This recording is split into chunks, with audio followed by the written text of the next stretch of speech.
Bonsoir à tous, merci de nous rejoindre pour ce webinaire Alta Profit. Nous sommes ravis de vous retrouver. Nous allons vous parler ce soir du PER, du plan épargne retraite, et je suis accompagné en ça et j'en suis ravi de Jean-Yves Gerbelot. Bonsoir Jean-Yves. Bonsoir Romain, bonsoir à tous nos adhérentes et toutes nos adhérentes et à tous nos adhérents qui nous suivent ce soir. Jean-Yves Gerbelot est conseiller en gestion de patrimoine chez Alta Profit et nous allons vous présenter ce soir le dispositif du plan épargne retraite. Nous allons aussi vous parler des modalités de sortie de cette enveloppe. Nous allons vous présenter quelques éléments de calcul à avoir en tête pour identifier le plafond de versement et les principes de déductibilité. Et enfin, nous vous présenterons notre PER, le PER Alta Profit, qui est le titre à pair. Nous y reviendrons donc tout à l'heure. Pour commencer ce webinaire et rentrer dans le vif du sujet, il était important pour nous de redire que le PER est né du dispositif, c'est un dispositif né de la loi Pacte du 22 mai 2019 qui a permis de commencer à distribuer le plan épargne retraite le 1er octobre et de le proposer aux épargnants. Ce dispositif s'est voulu plus simple que ses prédécesseurs et Jean-Yves, dans un instant, va nous expliquer en quoi il est plus simple. Il a surtout voulu réconcilier les Français avec l'épargne retraite, puisque, aussi surprenant que ça puisse paraître, les Français comptent parmi les plus importants épargnants d'Europe, mais consacrent assez peu de cette épargne à leur retraite. On a donc voulu, avec le lancement de ce plan épargne retraite, proposer quelque chose de plus simple, de plus rationnel et pour tout dire, harmoniser les anciens dispositifs. Un chiffre édifiant, peut-être on peut revenir à la slide précédente, on est allé un peu vite dans le déroulé. Le chiffre édifiant, c'est le montant moyen de la pension retraite en France, vous voyez, qui est de 1 503 € par mois. Et du coup, il a semblé indispensable de créer ce dispositif du plan épargne retraite pour permettre aux Français de se rattacher à cette épargne retraite, cette épargne longue dite individuelle par opposition à ce que nous faisons de manière collective via des versements obligatoires. Il faut savoir que ce chiffre est un chiffre moyen, le 1 503 € par mois de pension de retraite. Bien sûr, nous ne sommes pas tous logés à la même enseigne et il y a un autre élément qu'il faut avoir en tête qui est le taux de remplacement. Alors, il n'existe pas de taux de remplacement moyen, mais il nous semblait important de repréciser ici qu'il faut considérer un taux de remplacement, c'est-à-dire le taux qui indique la diminution, la perte de revenus qui est intervenue au moment de la retraite par rapport aux revenus sur lesquels est calculée cette pension. Pour des TNS, des travailleurs non salariés ou des dirigeants d'entreprise, ce taux de remplacement se situe entre 25 et 35%. Pour des cadres, on est plutôt autour de 50%. Ça fait donc une perte de moitié de revenus au moment de la retraite. Et pour les autres catégories, ça se situe à 60-70%. Donc, quelle que soit la catégorie, il y a de toute façon perte de revenus plus ou moins significative au moment de la retraite. Et le PER est donc un bon moyen de pouvoir générer un complément de revenus au moment de la retraite. Jean-Yves, peut-être, pouvons-nous savoir en quoi ce dispositif PER est plus souple, plus flexible que ses prédécesseurs? Alors il est vrai que le législateur du coup, et tout le monde est assez d'accord, a plutôt bien travaillé. Les différents satellites qui gravitaient autour du thème retraite ont été regroupés en un seul produit qui est très lisible, qui est compartimenté en trois segments. Vous avez le compartiment 1 qui, puisque nous proposons, nous, chez Alta Profit, un PER individuel, propose donc des versements volontaires du salarié, je les expliquerai un petit peu plus tard, et des transferts sur ce compartiment 1 qui vont alimenter ce premier compartiment, versement volontaire. Deuxième compartiment, eh bien, il ne pourra accueillir que des transferts, je dirai un petit peu plus tard lesquels, et le troisième compartiment va également accueillir des transferts. Donc on a une lecture globale de toute l'épargne retraite qui est regroupée sur un seul écran. Transparent, c'est vrai que le législateur a voulu, notamment pour un tas d'étapes de mortalité, bien vérifier que les éventuels transferts, les éventuelles nouvelles souscriptions puissent être parfaitement comprises par les adhérents. Et il y a un contexte explicatif qui est très présent. Les frais sont normés, ils sont connus, ils accompagnent bien entendu les conditions générales du contrat pendant toute sa durée de vie. Donc, vraiment, beaucoup de simplicité et ça nous aide également en tant que conseiller en gestion de patrimoine. Alors, il y a deux phases à considérer dans ce plan épargne retraite. Il y a la première phase, bien sûr, d'accumulation qui est permise sous différentes formes. La plus évidente est le versement libre. On verse sur son plan épargne retraite. On peut aussi mettre en place des versements libres programmés chaque mois, chaque trimestre, chaque semestre. On verse un certain montant sur son plan et il existe aussi les transferts, mais je pense que Jean-Yves nous le redira dans un instant, les transferts d'anciens contrats vers le plan épargne retraite qui est finalement un compagnon de vie. Un seul véhicule peut nous accompagner pour préparer la retraite dorénavant. La deuxième phase, c'est la phase de sortie. Et cette sortie, elle se fait soit en rente, soit en capital. On a là vraiment affaire au choix, finalement, dans le cadre de ces deux phases de vie du plan épargne retraite, au choix que doit faire l'épargnant au moment où il va souscrire son PER. On peut aller tout de suite sur le slide suivant et vous le voyez, le premier choix qui doit être fait, c'est est-ce que je décide de déduire à l'entrée, donc de faire des versements sur mon PER qui vont venir en déduction de mon assiette fiscale ou pas. Et vous le voyez, si vous décidez de déduire à l'entrée, eh bien, au moment de la sortie, il y a une imposition qui va s'appliquer naturellement, une imposition sur le capital qui concerne le taux d'imposition sur le revenu auquel vous êtes soumis. Et les plus-values, les gains générés ou les intérêts générés seront, eux, fiscalisables à hauteur de 30%. 30% constitue ce qu'on appelle la flat tax, un terme un peu technique pour reprendre l'association de deux autres termes, les prélèvements sociaux et le prélèvement forfaitaire unique. Pour l'un, 12,8, le prélèvement forfaitaire unique, et 17,2 pour les prélèvements sociaux. Si à l'inverse, vous décidez de ne pas déduire les montants que vous versez sur votre PER, c'est tout à fait possible et il est tout à fait possible de faire les deux. Il y a des montants déductibles jusqu'à un certain plafond, on le verra dans un instant, mais on peut parallèlement à ça verser davantage sur son PER. Alors, au moment de la sortie, eh bien, il y aura exonération d'impôt, pas d'impôt du tout sur le capital, et on retrouve toujours l'application de cette flat tax sur les plus-values, sur les gains générés. Ça, c'est donc le premier choix à faire par l'épargnant. Est-ce que je déduis ou pas à l'entrée, avec les incidences que ça a donc à la sortie. Et le deuxième choix qui est à faire, c'est de choisir la sortie en capital ou en rente. Alors la sortie en capital est permise par cette nouveauté qui est le plan épargne retraite. On voit bien tous en quoi ça peut être intéressant et en quoi ça apporte de la flexibilité et de la souplesse finalement dans la manière de gérer l'enveloppe. Et l'autre cas qui était déjà bien connu, c'est la rente. Alors ce qu'il faut savoir sur la rente, c'est que son montant dépend de deux éléments. Le premier, bien sûr, c'est l'épargne accumulée tout au long de la vie du père au moment où on sort. Et le deuxième élément, c'est l'espérance de vie désignée par la table des mortalités garantie par l'assureur. Ce qu'il faut retenir sur cette table de mortalité, c'est que celle qui est appliquée au moment de la sortie a en fait été déterminée au moment de la souscription du plan épargne retraite. On a calculé sur la base d'une génération et de statistiques quelle était l'espérance de vie à un instant T, et c'est cette espérance de vie-là qu'on va appliquer à la sortie du père en rente, et ça désigne donc le montant de votre rente, à la fois la durée et l'accumulation.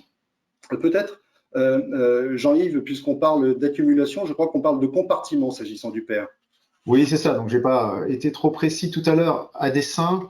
Donc, cette lecture globale que l'on a de notre père individuel est compartimentée en trois cases. Le compartiment numéro 1 individuel donc, va accueillir les versements volontaires des salariés, des TNS. En réalité, les règles fiscales entre ce qui se passait avant et ce qui se passe aujourd'hui ont très très peu changé. À 98%, ce sont exactement les mêmes. Les très modestes changements concernent notamment les TNS et ils sont marginaux.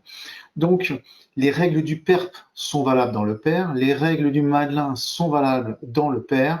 Le salarié ou le dirigeant peut alimenter son article 83 dans le cadre de versements volontaires et on peut accueillir des transferts d'autres compartiments, donc de ce même compartiment qui proviennent d'autres contrats. Ensuite, le compartiment 2, lui, va être alimenté exclusivement par des transferts. Donc, l'épargne collective, c'est quoi? C'est la participation, c'est l'intéressement, les comptes épargne-temps, les congés non pris, les abondements dans un parcours, les abondements employeurs, bien entendu, dans un PERCO. Donc, tout ceci va être alimenté par ce compartiment 2 va être alimenté par des transferts. Exactement la même chose pour le compartiment 3, des transferts qui proviennent d'article 83, qui proviennent également d'article 39. Donc, on voit bien que les choses sont bien rangées, elles sont rangées à la bonne place, elles sont visibles, et on peut avoir une lecture panoramique de ces actifs, de ces encours, et je trouve que c'est un vrai bonus par rapport à ce qui se passait auparavant, où tous les satellites étaient éparpillés, on avait du mal à comprendre, à avoir cette lecture globale des encours retraite. Merci Jean-Yves. Nous fermons là donc le premier chapitre de cette présentation en vous présentant le dispositif. Nous passons maintenant aux conditions de sortie du plan épargne retraite. Il nous a semblé important d'évoquer ce sujet avec vous. Alors, la première condition de sortie est la plus évidente, du vivant de l'adhérent et à l'échéance. On arrive au moment de l'âge légal de départ à la retraite, 60 ou 62 ans selon les cas, on peut sortir en rente ou en capital, on l'a dit.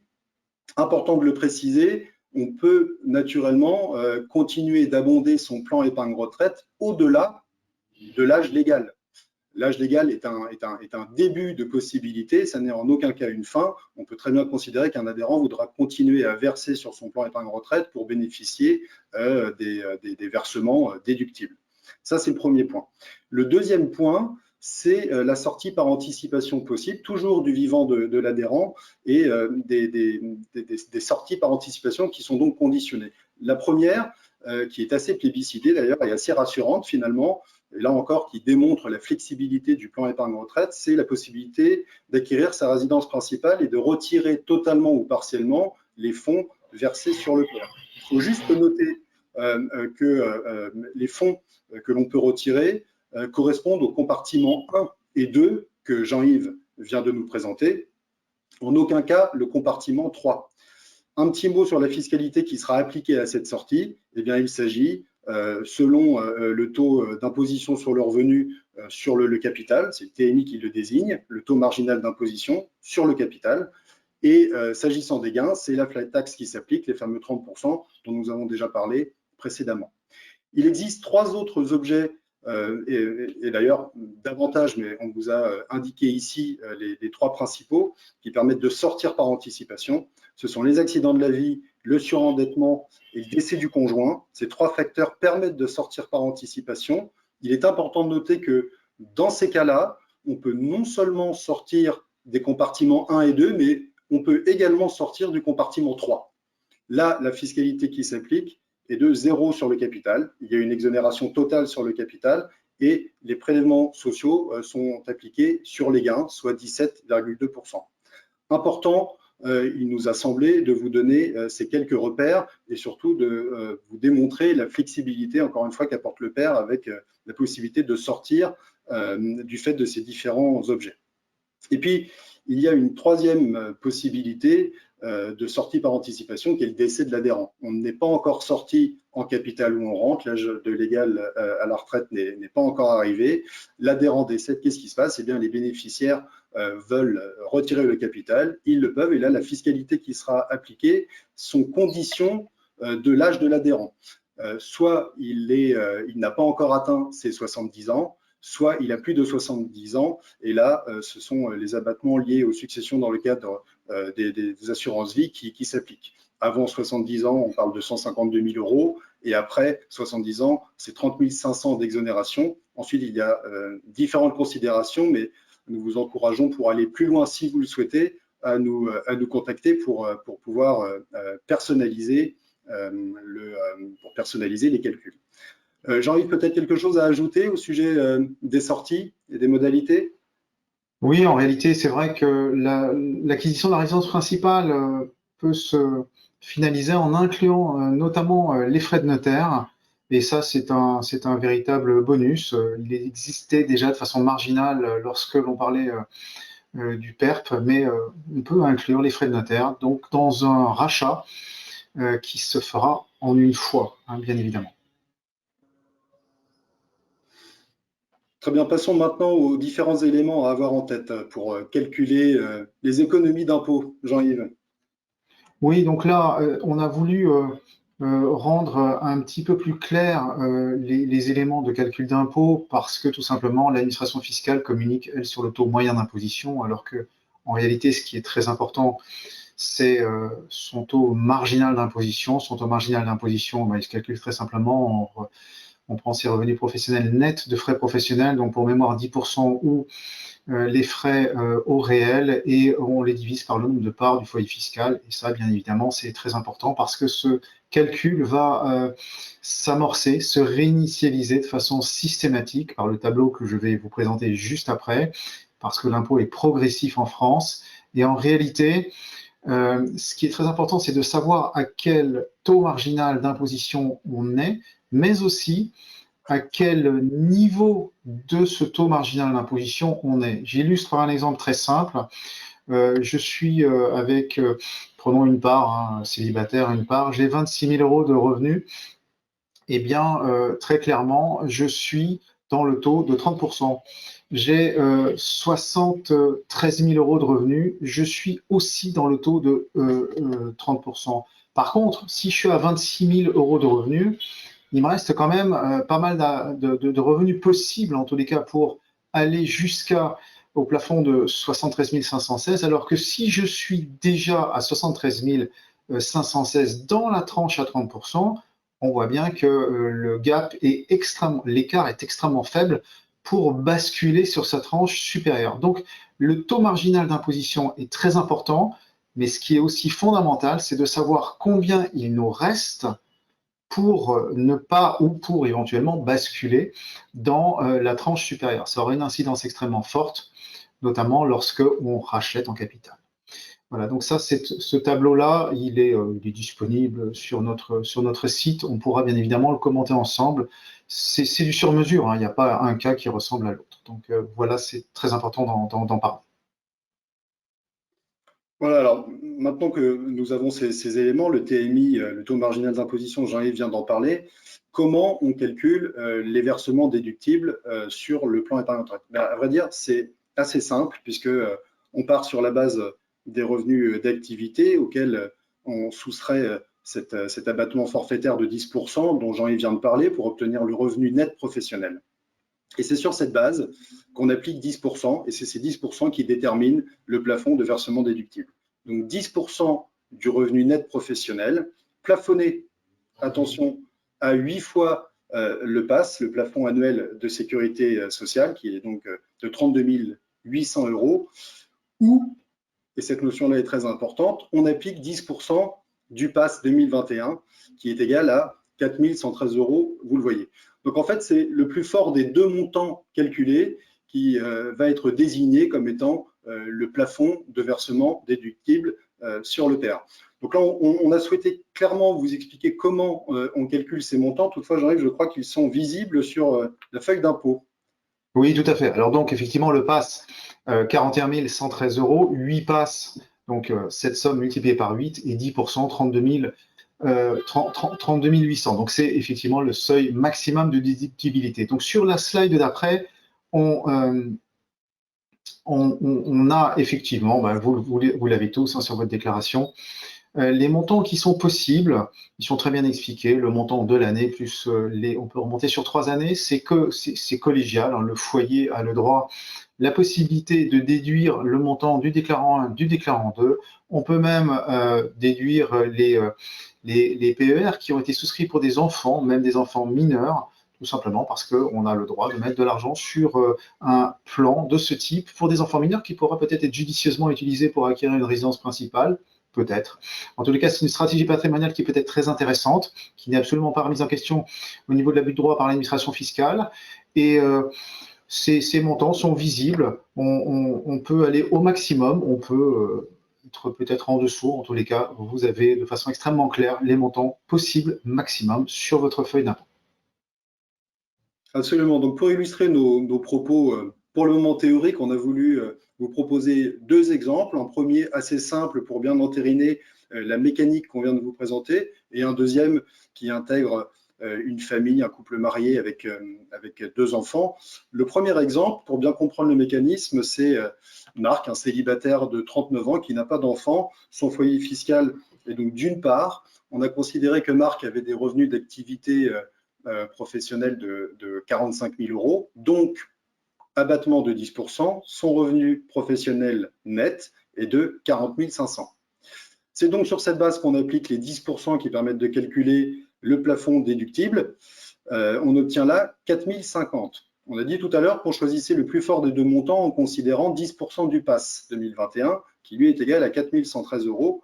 Dans le cas présent, c'est donc les 10% du PASS qui gagnent, c'est 4 113 euros. Et pour calculer l'économie d'impôt réalisée par Marc avec son versement de 4 113 euros, eh bien on se sert de son taux marginal d'imposition. On sait que c'est 30% après les explications que nous a données Jean-Yves tout à l'heure. Et donc, on peut en conclure que l'économie d'impôt réalisée par Marc grâce à son versement de 4 113 euros sera de 1 233 euros. On a aussi voulu, pour apporter un peu de relativité à tout ça, vous présenter le montant d'impôt qu'aurait payé Marc sans verser sur son plan épargne retraite. Il s'agit de 6 156 euros. Donc on voit bien que grâce à ce versement de 4 113 euros, eh bien, le montant d'impôt de Marc est ramené à 4 923 euros et ça constitue une économie d'impôt de 20%. Voilà un exemple simple pour bien comprendre le mécanisme. On vous propose un deuxième exemple avec le couple marié et 2 enfants. Voilà, donc sur ce deuxième exemple, très, très simple également, hein, on a deux parents, 2 enfants, chaque parent une part, chaque enfant, en tous les cas pour les premiers, une demi-part, 3 parts. Donc les revenus nets de frais professionnels, on a choisi l'option à 10%, 71 055. Donc on voit bien des revenus qui sont substantiellement plus élevés que dans le cas précédent.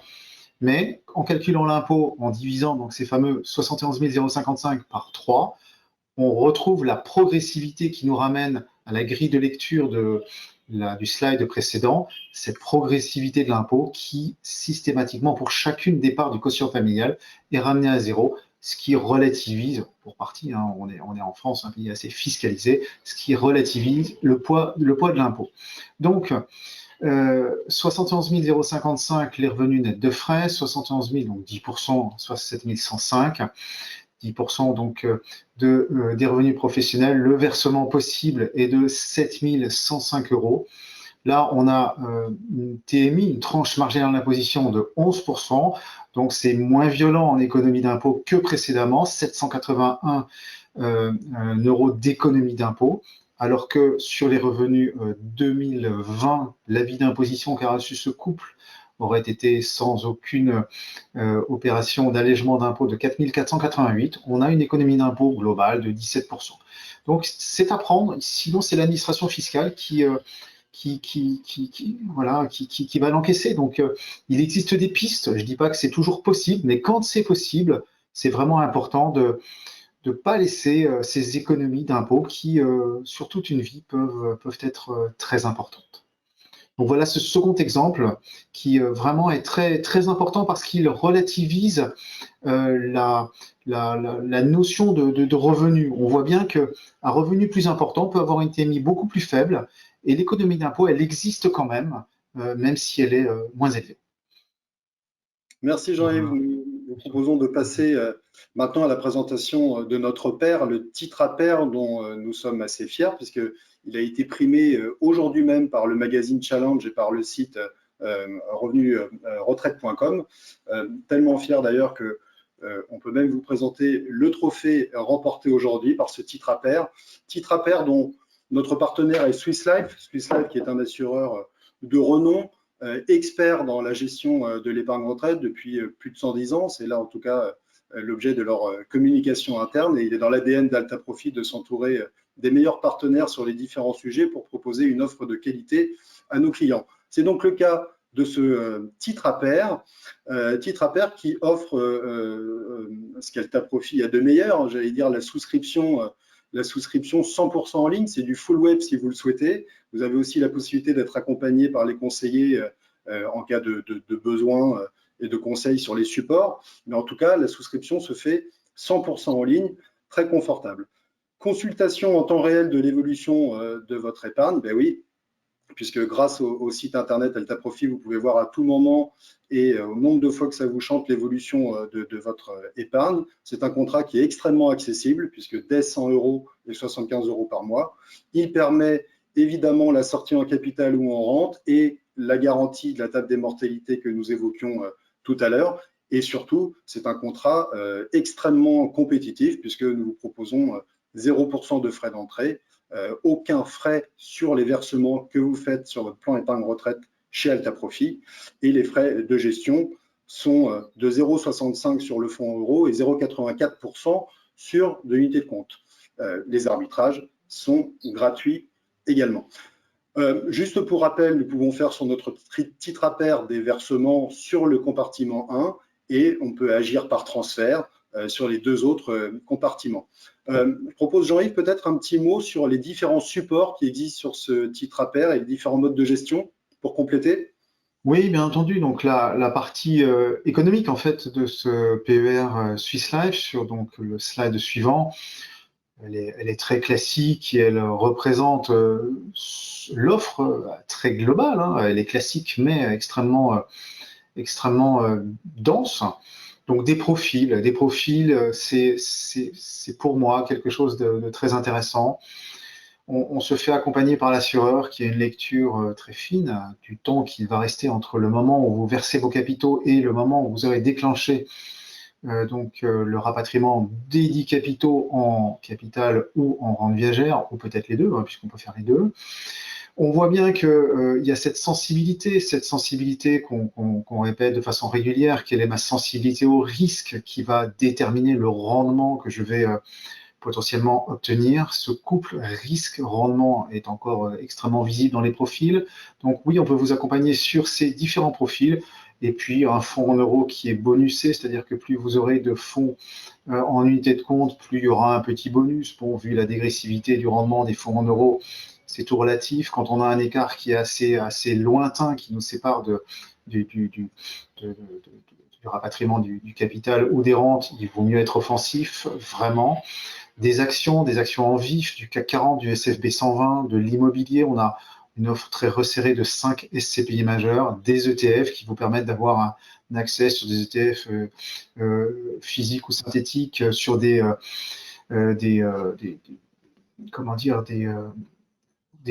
trackers, en fait, c'est des indices, pardon, qui sont potentiellement pas forcément ultra accessibles via des actions en direct.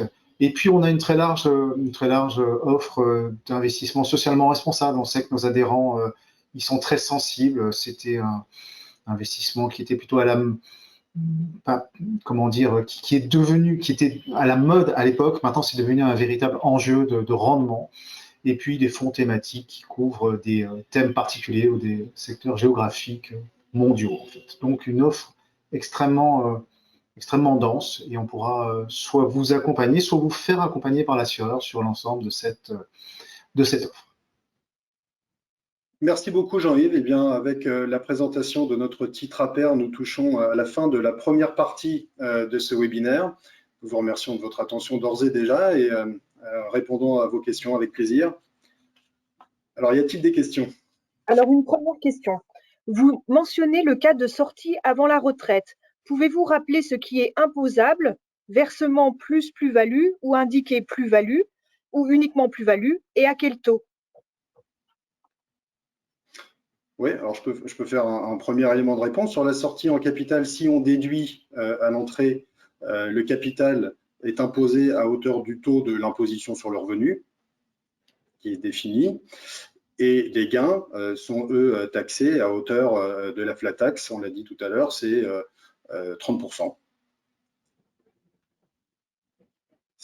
Alors, je ne sais pas si je réponds totalement à la question en disant ça. L'autre pendant, c'est de dire que si on a accumulé sur le PER sans déduire à l'entrée, alors il y a une exonération d'impôt sur le capital et 17,2% qui sont appliqués sur les gains. Merci. Une autre question, les avantages fiscaux du PER pendant la capitalisation ne sont-ils pas finalement anéantis à l'échéance du contrat lors du départ à la retraite du fait de l'imposition du capital récupéré? Oui. Alors, si je peux me permettre, je comprends évidemment la question. La réponse est non, mais je vous propose en 1 minute, si vous le voulez bien, parce que rien n'est plus fort que la démonstration des chiffres, un petit exemple. On a parlé tout à l'heure de Marc. On peut reprendre cet exemple-là parce qu'il était assez simple. Marc, il verse de mémoire globalement 4 100 € par an sur son père. Il économise donc admettons qu'il ait commencé à faire ça à 40 ans plutôt que 39 et qu'il va jusqu'à ses 62 ans. Donc pendant 22 ans, il verse 4 100 €. Ça fait 90 200 € d'épargne accumulée. On sait aussi que son économie d'impôt en versant 4 113 €, c'est 1 300 €. Donc oui, alors c'était 1 233, partons sur la base de 1 300 € pour faire simple. 1 300 € multiplié par 22 années, ça fait 28 600 € d'économie d'impôt. Il arrive donc à ses 62 ans. Il a récupéré son capital de 90 200 sur lequel on applique l'imposition sur le revenu, admettons le TNI, et on est là à 9 900 € d'impôt sur le capital. Et il y a eu des intérêts générés pendant la phase d'accumulation notamment. Alors partons du principe que c'est 1%, on ne va pas prendre trop de risques, même si c'est très minimisé. Il faut savoir que quand on investit à long terme sur son plan épargne retraite, on investit plutôt sur de l'unité de compte. On a du temps, donc on peut se permettre de prendre un peu de risque. Donc 1%, c'est vraiment très minimisé. 9 020 d'intérêts, avec une flat tax appliquée à 30%, ça fait 2 706 € d'impôt. Donc on sort de ça avec 12 606 € d'impôts payés sur une accumulation totale de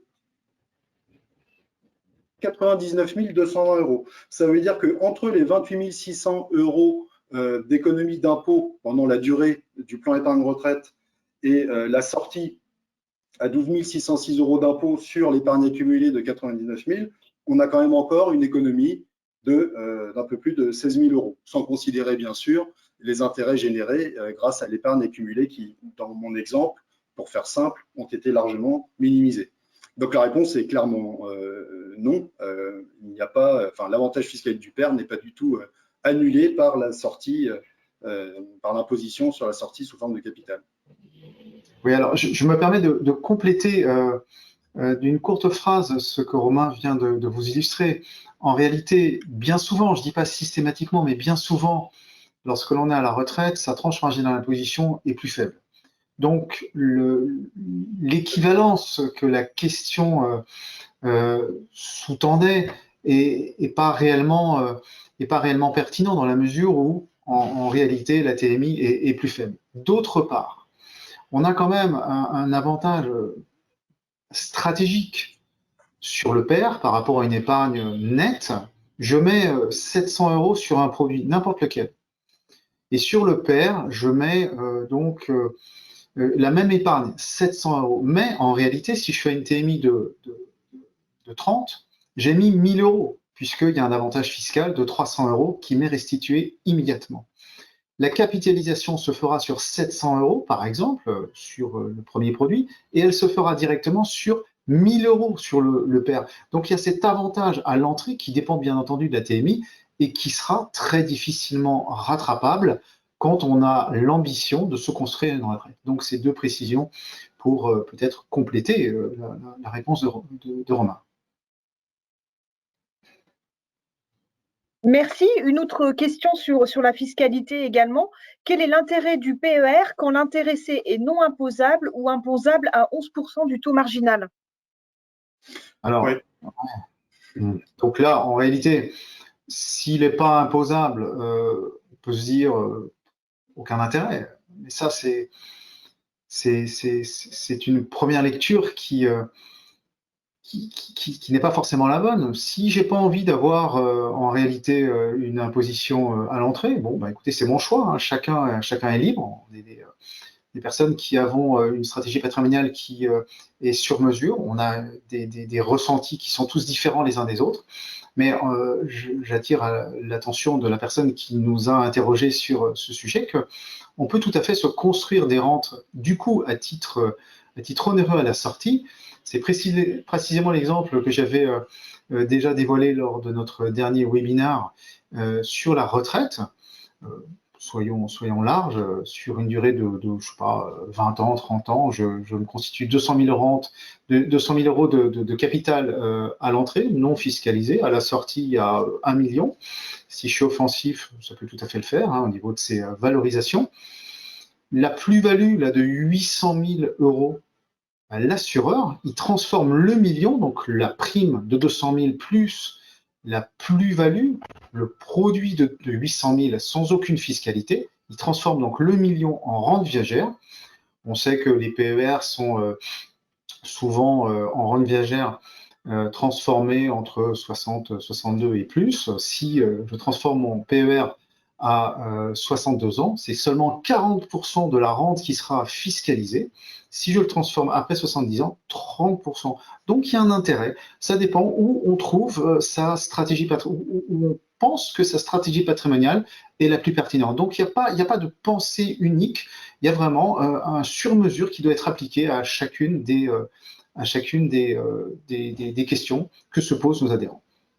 Absolument, et si je peux me permettre pour compléter cette réponse de Jean-Yves qui parle finalement de l'effet de levier que constitue le plan épargne retraite dans le cas présent, l'intérêt quand on est faiblement imposé est donc de ne pas déduire à l'entrée, c'est ce qu'on présentait tout à l'heure, et au contraire d'être parfaitement exonéré sur le capital au moment de la sortie. J'ajoute qu'on peut aussi considérer le plan épargne retraite comme un objet, comme un véhicule de transmission de son patrimoine. Et dans ce cas, on bénéficie des abattements dont on a parlé aussi, les fameux 152 000 avant 70 ans exonérés ou l'abattement de 30 000 après 70 ans, enfin 30 500 pour être précis. Alors voilà, là aussi, Jean-Yves parlait un instant de stratégie patrimoniale. Clairement, on se situe à ce niveau-là. On peut utiliser le PER comme un outil de stratégie patrimoniale et dans le cas présent, de transmission de son patrimoine. Merci. Une autre question, quel est l'intérêt d'un père à moins de 10 ans de la retraite avec un TMI à 41%? Voilà, très clairement, à 10 ans de la retraite, il reste encore une plage horaire importante, une plage temporelle, pardon, importante. En 10 ans, on peut beaucoup construire. J'ai une TMI qui est forte, donc très clairement, je vais profiter des abattements maximum pendant 10 ans. Je vais me constituer aussi la possibilité de récupérer soit du capital, soit des rentes. Et encore une fois, je ne suis pas obligé de déclencher le rapatriement des capitaux ou le déclenchement de la rente, ou encore une fois les deux, parce qu'on peut vraiment constituer, voilà, on peut faire les deux. Au moment où je suis en retraite, je peux tout à fait laisser courir du temps après ces fameux âge légal où oui, c'est l'âge légal ou donc le déclenchement de ma retraite dans un régime légal, je peux laisser courir encore du temps qui va m'amener à construire un capital qui sera encore plus épais. Donc, c'est encore une fois du sur-mesure. C'est chaque adhérent qui peut être éclairé, accompagné par son conseiller, qui va faire atterrir le bon moment, et le bon moment de l'un ne sera pas le bon moment de l'autre. Il y a vraiment une optimisation qui peut être faite pour chaque dossier. Donc oui, à 10 ans de la retraite, avec une TMI à 41%, là du coup, il y a des avantages qui sont évidents. Une autre question sur la retraite également. Je suis retraité, est-il possible d'ouvrir un PER? Alors oui, là-dessus on est sur une réponse qui est franche et massive. Oui. Pourquoi c'est intéressant? Pourquoi ça peut l'être? Alors déjà, là, du coup, si je suis retraité, j'ai plutôt intérêt à être fiscalisé pour ouvrir un PER, puisque je vais bénéficier de la déductibilité. Ensuite, que dit la règle? La règle, c'est une règle qui tient non pas pour acquis, mais qui recommande. C'est une recommandation. On va, lorsque on a, c'est fantaisiste l'exemple que je vous délivre, mais c'est pour vous faire un petit peu sentir la règle d'un point de vue chiffré. Admettons que j'ouvre un PER à 50 ans, l'espérance de vie, c'est pas très joli, mais résiduel, le reliquat d'espérance de vie est alors là, les tables de mortalité, dont parlait Romain tout à l'heure, l'INSEE, l'état civil, il y a des tables de mortalité qui sont extrêmement précises et qui, en moyenne, nous font connaître l'espérance de vie donc résiduelle de chaque adhérent. Donc, si j'ai 50 ans, j'ai une espérance de vie résiduelle, admettons, de 35 ans, allez, de 40 ans. Donc, en réalité, je dois normalement avoir déclenché le rapatriement de mon capital ou de mes rentes viagères à 90 ans moins 15. Donc, ça nous fait 85 ans. Si l'âge légal, c'est 62 ans, en général, les gens prennent leur retraite allez, on va dire plus proche de 65 ans que de 62 ans, eh bien, ça laisse 10 années à faire courir ce fameux capital, cette capitalisation possible avant le déclenchement de la rente. Maintenant, dans les faits, qu'est-ce qui se passe? Eh bien, on voit que les assureurs, ça se passait dans les perfs, dans les Madelins, ils ne le déclenchent pas systématiquement, ils ne vous tirent pas les oreilles plus que ça. Ils vous écrivent tous les ans, ils vous disent « Est-ce que, monsieur, vous voulez déclencher votre rente ?» Donc voilà, c'est un gentleman agreement entre l'assureur et puis les intérêts bien compris des assurés qui voient le meilleur moment pour le déclenchement de cette rente ou le rapatriement du capital en l'espèce dans le cadre d'un PF. Donc oui, on peut, et ça peut être intéressant. D'autant plus qu'on a aussi cette notion comment dire, en cas de décès. Hein, si je décède avant 70 ans, c'est les règles de l'assurance vie qui s'appliquent avant 70 ans. 996, 152 000 d'exonération, 20% ensuite sur 700 000, et puis au-delà 31,25. Si on le compare à des droits de mutation à titre gratuit, dans le cas d'une succession, on est à 45% dans les tranches les plus hautes. Donc l'assurance vie reste un outil extrêmement favorable d'un point de vue fiscal. Et puis après 70 ans, eh bien, il n'y a pas cette compartimentation avant 70 ans et après 70 ans. On considère que vous avez tout versé après 70 ans. Là, les règles sont différentes. Je ne dis pas plus défavorables, bien au contraire, elles sont différentes. Il faut les analyser encore une fois au cas par cas. 30 500 d'exonération pour l'ensemble des bénéficiaires, pas par bénéficiaire, mais pour l'ensemble des bénéficiaires désignés. Et puis, au-delà, les droits de mutation à titre gratuit, comme dans une succession, c'est les mêmes qui seront calculés. On est hors succession, mais ce seront les mêmes droits, les mêmes calculs qui seront finalisés. Donc, au-delà de cet abattement de 30 500 €, donc des droits de mutation à titre gratuit, comme dans une succession, pour mémoire, très rapidement, hein, jusqu'à 8 000, c'est 5%. 8 12 000, c'est 10%. 12 000, 16 000, on est à 15%. 16 000, 552 000, on est à 20%. 552 000, 900 000, 30%. 900 000, le double, donc 1,8 million, 40%. Et au-delà, 45%. Donc, on voit bien que c'est les mêmes droits qui sont calculés pour les primes versées. Les primes, par contre, tous les produits, tous les intérêts qu'auront généré votre contrat sont transmis en totale franchise d'impôt. C'est comme l'assurance vie. Par contre, il n'y a pas avant 70 ans, après 70 ans. Je meurs avant 70 ans, c'est les règles d'avant 70 ans qui s'appliquent. Je décède après 70 ans, c'est les règles d'après 70 ans qui s'appliquent pour tout. Hein, d'accord? Donc là, on ne choisit pas le jour de son décès, mais on a des abattements qui se cumulent, bien évidemment, avec ceux de l'assurance vie, puisqu'il s'agit des mêmes abattements. Merci Jean-Yves. Une autre question sur le passage de Madelin vers PER. Si je souhaite passer d'un Madelin vers un PER, dois-je le faire avant cette fin d'année ou plutôt à partir du 1er janvier? En réalité, c'est à votre choix. Hein. Le Madelin, là, du coup, on s'adressait ce soir, en réalité, hein, pour être totalement transparent, plutôt aux salariés et aux TNS qui étaient sur des revenus inférieurs au PASS, hein, puisqu'on n'avait pas parlé vraiment de la fiscalité du Madelin. Je dois vous dire très clairement que les règles fiscales du Madelin, qu'elles soient avant ou après cette année, c'est exactement les mêmes. La seule différence, donc pour mémoire, hein, puisqu'on en parle, c'est le 163 quatervicies du CGI. Il faut bien évidemment le 154 bis du Code général des impôts. Il faut bien évidemment nous dire que l'adhérent veut défiscaliser dans le cadre du 154 bis du CGI. À défaut, c'est bien évidemment celui que j'ai dit de façon erronée, le 163 quatervicies du CGI. On a sur le Madelin des règles qui sont un petit peu différentes, hein, puisqu'il y a un bonus, un effet de levier complémentaire, 10% jusqu'à un pass. Au-delà, entre 1 et 7 passes, on a 15%.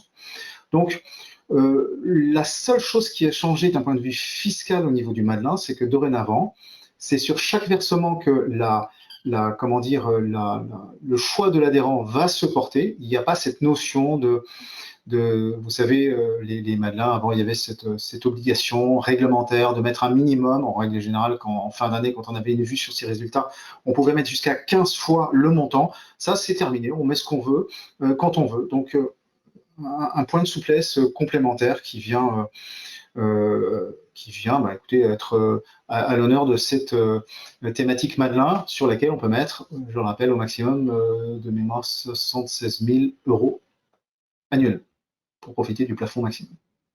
Je crois que vous avez répondu à la question d'après qui était: y a-t-il, comme pour le Madelin, un engagement de versement annuel, surtout si on bascule d'un Madelin vers le père?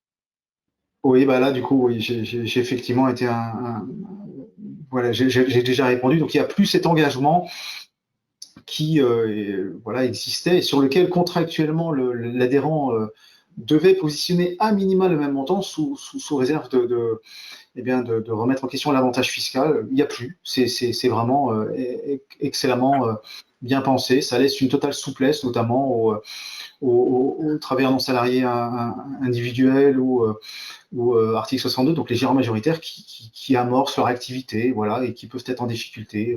On est vraiment totalement libre de faire ce que l'on veut, et ça, c'est pas mal du tout de mon point de vue. Ce qui nous permet de repréciser ce que nous disions tout à l'heure sur le plan épargne retraite, bien plus souple, bien plus flexible, pour tout dire confortable que ses prédécesseurs. C'était là l'objet de cette exactement. Bien sûr, bien sûr. Autre question, comment connaît-on la table de mortalité lors de l'adhésion à un PER? Ouais, du coup, il suffit de la demander. Hein. Très clairement, les assureurs sont tous sous philanthropes, donc ils travaillent avec des tables de mortalité. Ils ont leur propre table de mortalité parfois, qui peuvent jamais être plus défavorables que les tables de mortalité qui sont proposées classiquement collégialement par les assureurs eux-mêmes ou par l'État.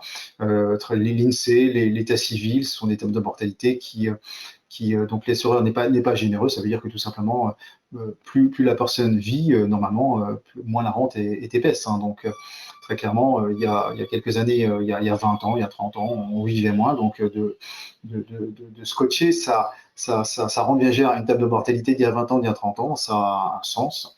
Alors, petit clin d'œil, actuellement, il y a le Covid. Imaginons que ce soit une grippe espagnole comme, par exemple, ça a été le cas dans les années 1918-1921. Bah, là, du coup, c'est presque le contraire. On aura peut-être des tables de mortalité qui seront plus favorables. Mais bon, écoutez, on spécule pas sur une thématique de ce type, mais c'est comme ça que ça fonctionne. Mais effectivement, à partir du moment où la statistique indique une durée de vie plus courte, alors effectivement, le montant de la rente est plus élevé. C'est ça, exactement. Du montant. L'allongement de la durée de la vie joue son rôle également, bien entendu, dans ces calculs. Donc en fait, les tables de mortalité, il faut concevoir que ce sont des constatations et on va en faire des extrapolations, parce que bien entendu, des tables de mortalité de ceux qui sont nés en 1900, il n'y a plus personne qui en vit, mais ceux qui sont nés en 1970, il y a encore, heureusement, beaucoup de personnes qui sont en vie. Donc ce sont des constatations historiques et on en fait des extrapolations pour savoir quel est le montant que l'on va servir de rente à chaque âge. C'est-à-dire que j'ai aujourd'hui, j'en sais rien, 70 ans, il me reste encore une espérance de vie en moyenne à hauteur de, j'en sais rien, 10 ans, 15 ans, eh bien c'est ce reste à vivre, hein, c'est terrible à dire ça, mais qui va être apprécié, affiné par les assureurs avec l'étape de mortalité. Merci. Une autre question, peut-on libérer le capital en une fois ou plusieurs fois pour l'acquisition de la résidence principale? Une fois. C'est en une fois. À la sortie, on peut le libérer en plusieurs fois. D'accord? Ça, c'est très important. Au niveau de la résidence principale, c'est en une fois. Alors évidemment, vous allez me dire, oui, mais fiscaliser à l'IR. Alors oui, certes, mais quand on achète une résidence principale, c'est souvent un choix réfléchi ou un coup de cœur. Donc, on n'a pas le choix. Il y a du capital, il faut le récupérer, il y a une occasion. Alors, il existe un mécanisme qu'on vous détaillera en particulier avec plaisir. C'est le mécanisme du quotient. Alors, pas du quotient familial, le mécanisme du quotient qui permet justement de limiter la progressivité de l'impôt et qui est totalement Alors, il n'y a pas de texte qui le stipule, mais qui est classiquement admis par l'administration fiscale pour éviter que vous alliez dans les tranches les plus hautes rapidement. Donc, c'est le mécanisme du quotient. Et on pourra évidemment en parler avec les adhérents qui sont intéressés par avoir une lecture fine de la réalité de ce mécanisme. Deux autres questions pour terminer cette session. Titre à pair est-il un PER assurance ou un PER bancaire? Alors, c'est un PER assurance, bien évidemment. Hein. Le PER assurance, on en a parlé on a parlé d'assurance vie depuis tout à l'heure. Donc, quand on parle d'assurance vie, c'est bien évidemment un PER assurance. Le PER bancaire, lui, il a exactement les mêmes mécanismes, simplement qu'il rentre dans la succession à 100%. Le PER assurantiel bénéficie donc en plus de ce bonus lié aux abattements dérogatoires, très intéressant au niveau de la succession, encore une fois. Avant et après 70 ans relèvent de logiques totalement différentes, mais si on les travaille bien, ça peut être des logiques qui peuvent permettre un effet de levier à chaque fois extrêmement fort, extrêmement puissant. Merci. Une dernière question pour terminer cette session. En quoi êtes-vous meilleur gestionnaire que vos concurrents et en quoi titre à pair est le meilleur produit du marché? Alors, peut-être Romain terminera, mais en tous les cas, en ce qui nous concerne, plus modestement, en tant que conseiller à l'écoute toute la journée de nos adhérents, meilleur, bah déjà, il y en a d'autres que nous qui ont choisi ce produit et qui l'ont jugé meilleur. Donc, il y a une compétition qui est faite sur des bases égalitaires. On regarde différents critères du contrat, et puis, comme dans tous les magazines ou dans toutes les émissions, il y a forcément des gagnants et des perdants. Les perdants, écoutez, c'est dommage, mais il y a des gagnants. Donc après, les choix des uns des autres, je ne pourrais pas véritablement vous les commenter. Mais en réalité, Swiss Life a une expertise extrêmement longue sur l'épargne retraite. C'est un acteur majeur. On voit bien, les frais sont égaux à zéro, l'environnement est extrêmement dense, et ça, c'est vraiment très important. Et d'autre part, je dirais que ce qui nous caractérise, et je le dis assez régulièrement à nos adhérents, ce qui nous caractérise chez Alta Profit par rapport à d'autres concurrents plus digitaux, eh bien, c'est que vous avez un conseiller en chair et en os qui vous accompagne durant toute la durée de vie de l'investissement. Alors, je ne dis pas qu'on répond à la première sonnerie, parce que c'est pas vrai, on ne répond jamais à la première sonnerie, ni à la troisième, ni à la 10e, parce qu'on est toujours au téléphone. Par contre, on a plusieurs écrans, dont un où sur notre boîte mail, et vous nous indiquez, voilà, je suis disponible cet après-midi à 14h, demain à 10h ou après-demain à 11h30. On aura choisi tous travailler de cette façon-là, une option qui nous permettra de se rendre disponible très rapidement pour justement vous apporter dans des délais ultra courts les réponses que vous méritez. Oui, je complète pour finir, mais effectivement, Jean-Yves a dit déjà beaucoup. Ce qui compte avec notre titre à pair, c'est d'abord la fiabilité de l'assureur dont nous sommes partenaires. On parle quand même de Swiss Life, ce sont des experts, enfin, on n'est pas en train de travailler avec, et pardon de le dire de cette manière-là, avec l'inconnu du coin. C'est un assureur de renom, extrêmement réputé dans ce domaine précis. La deuxième chose, pour expliquer pourquoi le titre à pair est attractif, c'est sa compétitivité. On parlait tout à l'heure des frais d'entrée et des frais de gestion. C'est un contrat qui est extrêmement compétitif. On peut le comparer avec d'autres. Et ce qui fait sa spécificité, mais c'est celle aussi d'Alta Profit, c'est l'accompagnement des conseillers en gestion de patrimoine. Nous ne sommes pas seuls pour ouvrir un plan épargne retraite. On peut le faire, c'est la promesse d'Alta Profit, c'est le full web, le 100% digital en termes de souscription, mais on peut aussi être accompagné. Et ça, c'est un vrai plus par rapport à ce que font des concurrents.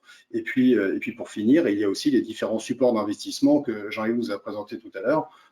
Ça aussi, c'est une chance parce que chacun peut naturellement trouver chaussure à son pied, si je peux m'exprimer ainsi, en tout cas son bonheur dans la durée de vie de son plan épargne retraite. Donc tout ça, c'est titre à pair et ça en fait un contrat extrêmement compétitif et extrêmement plébiscité et on s'en félicite. Le bonheur est dans le pair, en fait. Absolument.